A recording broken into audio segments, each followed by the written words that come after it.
السلام علیکم ویورز، کیا حال ہیں آپ کے؟ میں نازشہ آپ کے ساتھ ہوں۔ میں نے اپنی پریویس ویڈیو میں بتایا کہ کس طرح فرشتے رسول اللہ صلی اللہ علیہ وآلہ وسلم کو ساتوں آسمانوں پر لے گئے اور وہاں پر نبی کریم صلی اللہ علیہ وآلہ وسلم نے کیسے انبیاء کی امامت کی، یہ میں آپ کے ساتھ آج شیئر کروں گی۔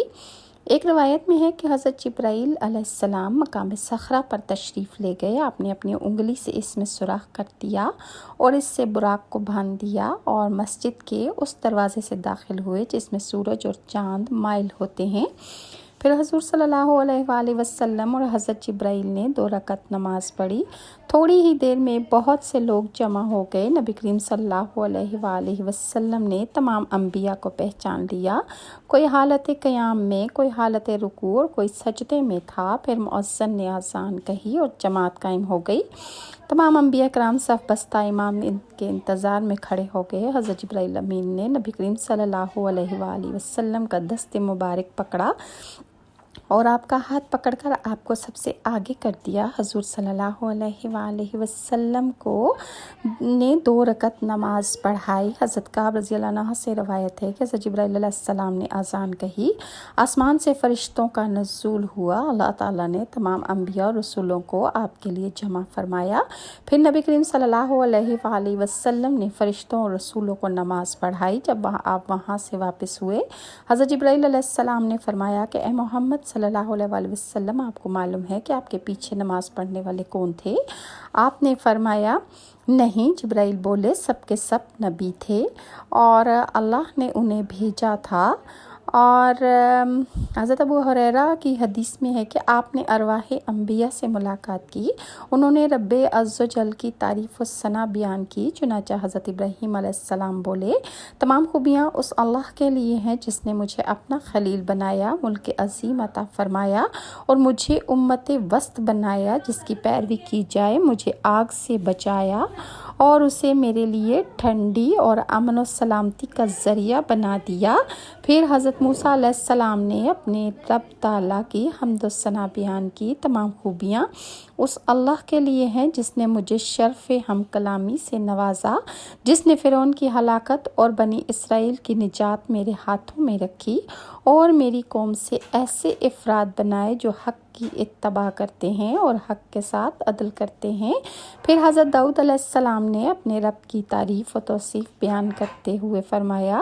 تمام تعریفات اس اللہ کے لیے ہے جس نے میرے لیے عظیم الشان سلطنت بنائی، مجھے زبور کی تعلیم فرمائی، میرے لیے لوح کو نرم فرمایا، میرے لیے پہاڑوں کو مسخر کر دیا، پہاڑ اور پرندے میرے ساتھ اللہ کی پاکی بولتے ہیں۔ اس نے مجھے حکمت اور قول فیصل یعنی علم قضا جو حق کو باطل میں تمیز کرتے عطا فرمایا۔ پھر حضرت سلیمان علیہ السلام نے اپنے رب کی اس انداز میں تعریف بیان کی کہ تمام خوبیاں اس اللہ کے لیے ہے جس نے ہواؤں کو میرے لیے مسخر فرمایا اور جس نے میرے لیے شیاطین اور انسان کو مسخر فرمایا، چونکہ حضرت سلیمان علیہ السلام کے ماتحت تھے جنات اور ہوا، اور وہ جیسے حکم دیتے تھے وہ اس طرح کام کرتے تھے جنات۔ وہ میرے لیے جو میں چاہتا ہوں اونچے اونچے محل، تصویریں اور بڑے حوضوں کے برابر لگن اور لنگر دار دیگے بناتے ہیں، اور جس نے مجھے پرندوں کی بولی سکھائی، کیونکہ حضرت سلیمان علیہ السلام پرندوں کی زبان جانتے تھے اور جب پرندے یا جانور کوئی آپس میں بات کرتے تھے تو حضرت سلیمان علیہ السلام وہ سمجھ سکتے تھے۔ یہ ان پر اللہ کا فضل تھا اور اللہ تعالیٰ نے انہیں ہر شے عطا فرمائی، اور انہوں نے فرمایا کہ میرے لیے شیطان، انسان، جن اور پرندوں کی جماعت کو اللہ نے مسخر فرما دیا اور مجھے اپنے کثیر مومن بندوں پر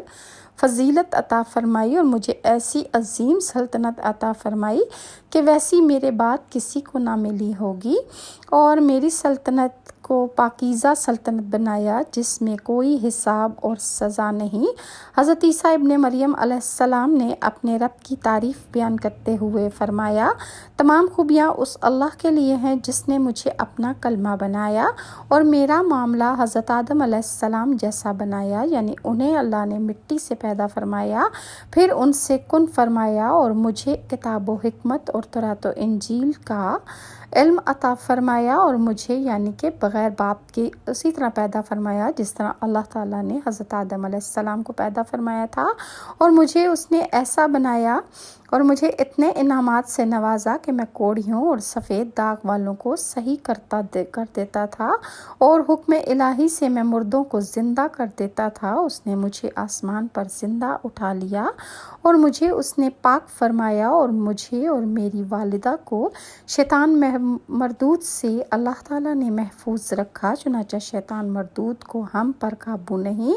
اور پھر نبی کریم صلی اللہ علیہ وآلہ وسلم نے فرمایا، آپ سب نے اپنے رب کی تعریف بیان کر لی، اور اب میں اپنے رب کی تعریف اور توصیف بیان کرتا ہوں۔ پھر آپ نے حمد بیان کرنا شروع کی کہ تمام خوبیاں اس اللہ کے لیے ہیں جس نے مجھے رحمت للعالمین بنا کر مبعوث فرمایا، ساری انسانیت کے لیے مجھے بشیر و نذیر بنایا، مجھ پر قرآن پاک کی نعمت نازل فرمائی جس میں ہر چیز کا روشن بیان موجود ہے، اور میری امت کو خیر امت اور امت وسط بنایا،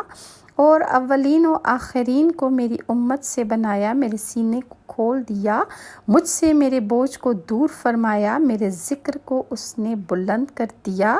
اور انہی اسباب سے اللہ تعالیٰ نے حضور صلی اللہ علیہ وسلم کو آپ سب پر فضیلت عطا فرمائی ہے۔ اور پھر حضرت انبیاء کرام کے مابین قیامت کا تذکرہ جب ہوا، سب نے اس معاملے کو حضرت ابراہیم علیہ السلام کی طرف لوٹا دیا کہ شاید انہیں قیامت کا پتہ ہے۔ آپ نے جواب دیا کہ مجھے اس بارے میں کوئی علم نہیں۔ پھر انبیاء علیہ السلام نے حضرت موسیٰ علیہ السلام سے رجوع کیا، انہوں نے بھی کہا کہ مجھے قیامت کے مقررہ وقت کا کچھ پتہ نہیں۔ پھر سب نے حضرت عیسیٰ علیہ السلام کی طرف رجوع کیا تو آپ نے فرمایا، وہ وقوع قیامت کا ذکر صرف اللہ تعالیٰ ہی کے پاس ہے، مگر مجھ سے جن باتوں کا عہد لیا گیا ان میں سے کچھ یہ ہیں کہ دجال قیامت سے پہلے آئے گا، اس وقت میرے پاس 2 شاخیں ہوں گی، اور وہ مجھے دیکھے گا، یعنی دجال حضرت کو دیکھے گا تو وہ سیسے کی طرح پگھلنا شروع ہو جائے گا، اور جو ہی وہ مجھے دیکھے گا اللہ تعالیٰ اسے ہلاک کر دے گا، یہاں تک کہ اگر دجال کہیں چھپنا چاہے گا کسی پتھر، کسی پہاڑ یا کسی بھی چیز کے پیچھے، تو ہر پتھر پکار کر کہے گا کہ اے مسلمان، فلاں کافر میرے نیچے چھپا ہوا ہے۔ مطلب اللہ تعالیٰ اس وقت پتھروں کو، پہاڑوں کو، ہر بے جان چیز کو زبان دے دے گا کہ وہ خود بیان کریں گی کہ یہ دجال مردود اس کے پیچھے یا اس کے نیچے چھپا ہوا ہے، اسے پکڑ کر قتل کر دے۔ پھر اللہ تعالیٰ تمام کفار کو ہلاک فرما دے گا، پھر لوگ اپنے گھروں اور وطنوں کی طرف لوٹ آئیں گے۔ اس کے بعد اللہ تعالیٰ جوج ماجوج کو نکال دیں گے، وہ شہروں میں داخل ہو جائیں گے، جس چیز پر بھی وہ گزریں گے اس چیز کو وہ ہلاک، برباد اور تباہ کر دیں گے، تمام پانی پی جائیں گے، پہاڑ کھا جائیں گے، لوگ میرے پاس شکایت لے کر آئیں گے، وہ درختوں کو اور کھیتوں کو، پہاڑوں کو، دریاؤں کو، ہر چیز کو کھا پی جائیں گے، چنانچہ میں بارگاہ الہی میں اس کی ہلاکت کی دعا کروں گا تو اللہ تعالیٰ اسے ہلاک فرما دے گا۔